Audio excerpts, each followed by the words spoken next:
आपण काय शिकणार आहेत, ही जी आपल्याला शैक्षणिक साहित्याची निपुण भारतची वाचन पाठी आली ना, तिचा आपण उपयोग करायला शिकणार. तर आपण काय शिकणार, गणितीय संख्या ज्ञान. संख्या ज्ञान ह्या पाठीचा वापर करून शिकणार आहे. आता मला सांगा, हा काय? शून्य. हा 1. हा 2. हा 3. हा 4. हा 5. हा 6. 7.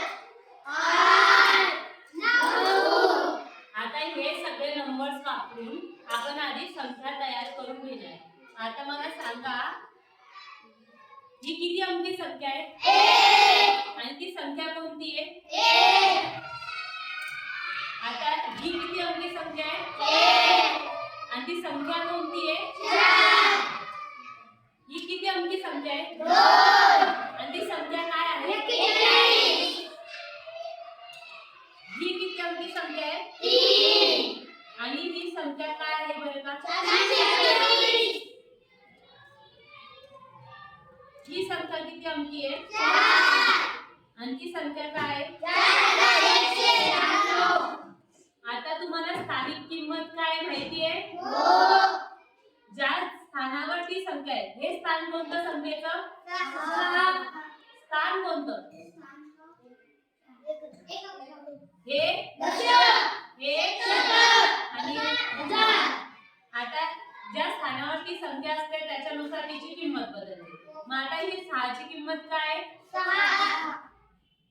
9 ची किंमत काय? 90. 1 ची किंमत काय? 100. किती? 100. किती आहे? 100. आणि 4 ची किंमत काय? 4000. हा, कारण की 4 कोणत्या स्थानावर आहे? हजाराच्या. तर मला तुम्ही हे नंबर्स पाहून 4 च्या आणि 9 च्या स्थानिक किंमतीमधला फरक काढून दाखवाल का? चला चला आपण पटापट काढून दाखवू.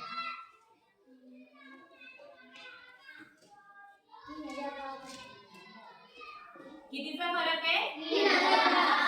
3010 चा. आणि जो आता 1 आहे आणि 6 आहे, तर 1 आणि 6 यांचे स्थानिक किमतीची बेरीज मला काढून दाखवा. किती? 106. बरोबर. आता आपण संख्या पालट करून दाखवू. आता आहे 8. ही संख्या काय आहे बरं का? 8596.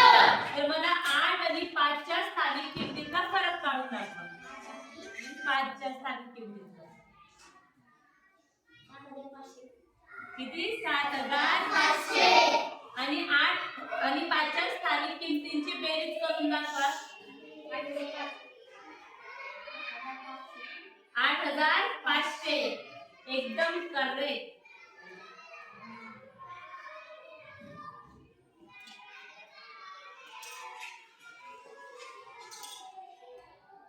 आता ही संख्या आहे, ही संख्या काय आहे?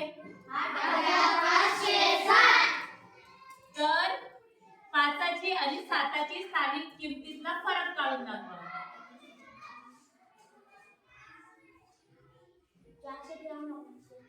493. आणि 5 आणि 7 यांच्या स्थानिक किमतीची बेरीज किती आहे?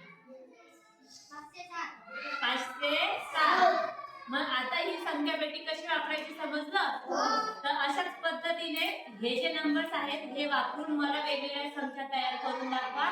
आणि त्यांची स्थानिक किंमत जी आहे त्याच्यामध्ये जर 4 संख्या वापरता येतील ना, तर प्रत्येक संख्येची स्थानिक किंमत लिहून विस्तारित रूप मला संख्यांचं लिहून दाखवायचंय सगळ्यांनी. ठीक आहे? All the best. चला घ्या.